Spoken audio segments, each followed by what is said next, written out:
Hey everybody, it's James here at Curry Aquatics, and I just want to give you a little quick update. As many of you already know, I performed in a pitch competition on the 5th at the Hillsborough Community College in order to win grant money. Unfortunately, I didn't win, but it was an all-day event. It was the 10th annual Veteran Entrepreneurship Symposium. And there's a bunch of wonderful, great speakers there. I learned a lot about starting a business and being an entrepreneur. And a cool thing that happened, a lady approached me and asked me if I wanted to help her design a fish farm in Africa to help feed the villages around there with tilapia. So that was pretty cool. So we'll see if I ever get to go to Africa and build a fish farm. A lot of you guys don't really know this, but I do have a degree in aquacultural management. So I got a degree in that I can basically plan a fish farm from beginning to end, and all the things happen around food fish. The whole degree was around food fish, but I really just love the ornamental side of it. So with that, I got actually a pretty cool project to do today. That symposium really made me want to get started on doing things, making videos for everybody. And so I'm actually going to do scape in a bottle. This is one I did a couple months ago, and I'll probably get some video up of me doing it. But I'm going to do it a little bit differently on this one, and I want to bring you guys along.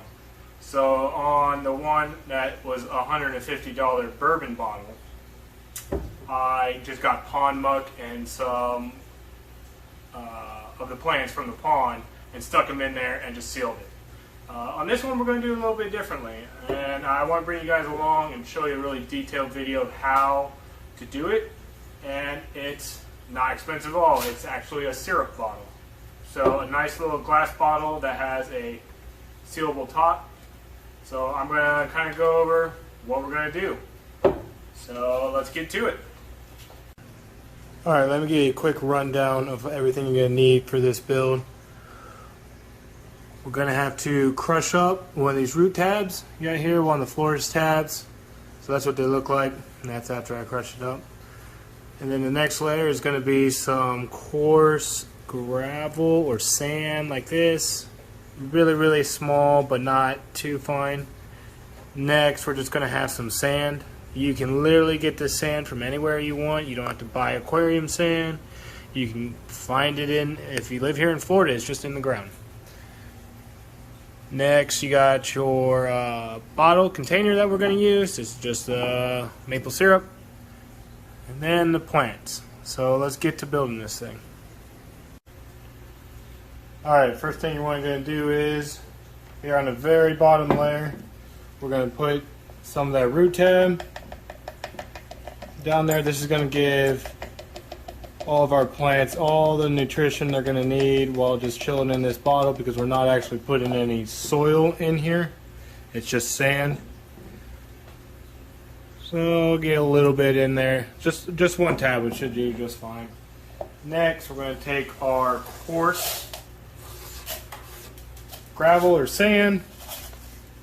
We're going to pour that over top. I don't spill it all. And that right there is how you get your biological filtration. The coarse gravel and stuff makes a lot of room for a lot of surface area for the beneficial bacteria to colonize. And that will in turn filter out any waste that our single inhabitant, which I haven't revealed yet, is going to release. So next, we're going to cap everything off with some sand. And there. So you see how there's three somewhat distinct layers. At your very bottom you have your nutrient layer. In the center it's kind of your false bottom, and that helps filtrate everything. And then on top you have your cap layer, and that's more of your decorative layer, your sand. and that is what you'll plant straight into, and it'll also prevent nutrients from the bottom layer coming up into the water column, even though this is a very small container. So next, we're going to add some water. Alright, for this one I'm going to go really, really slow in hopes to not combine those 3 layers as much. Pour it in really slow. And I'm actually using tank water because that will already have some beneficial bacteria in it, and that'll help keep the I need to go downside. That will help keep the water nice and clean. And that way the plants in there are the ones that strive as much and no algae problems. But we're also going to just have to see how this plays out over time. And that's what's fun about all these little micro jars, is you barely put any work in it and no money, and all you do is just sit on the shelf and leave it. And here. What do you think? Do you think I did a good job? Alright, now's the fun part. Now we got to try to get the plants through that little hole. Alright, for the carpeting plant and the base plant we got here is the Dwarf Sagittarius. And then I'm not exactly sure what these 2 guys are called. I believe I actually got them from my pond over 2 years ago, and they've just traveled with me this whole time. But then right here I'm going to have this Lewigia. Figure out the exact name for it, and I'll probably put all their names up when I go over them. But so let's get started to planting. First we're going to start off the Sagittarius, and then hopefully we can figure out how to get these guys in there. What I'm actually going to be using is my handle end of the scraper. So what I just try to do is shove them down in there. So let's try to get it.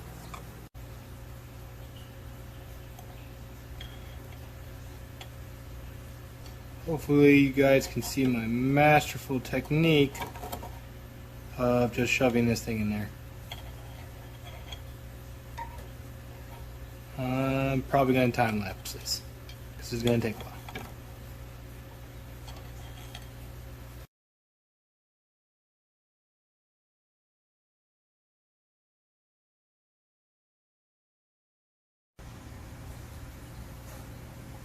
Alright, we got all the Sagittarius in there. It's looking pretty good. Looks pretty cool. What I'm going to do now is I'm going to add those stem plants over here to add a little bit more texture to the look. If you're able to get a stem plant down into the nutrient layer, the roots will begin to form down there. Start sucking up all the nutrients really quickly, because you can just trim that one right off the top on the other video, like the video I showed you of it, and just plug it in.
got all the plants in, so let's get our little inhabitant.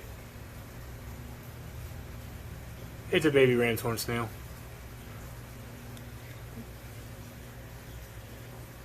He's actually the leopard variety, I believe. And he'll be just fine in there. He'll clean off the glass. The biofilm will be his food. And he'll actually eat any algae and keep everything nice and clean. And any waste that he produces will be recycled back into the plants. And all the plants will create the oxygen that he needs. Put the little cap on. Maybe. There we go. What do you guys think? Think this is a good use of a maple syrup bottle?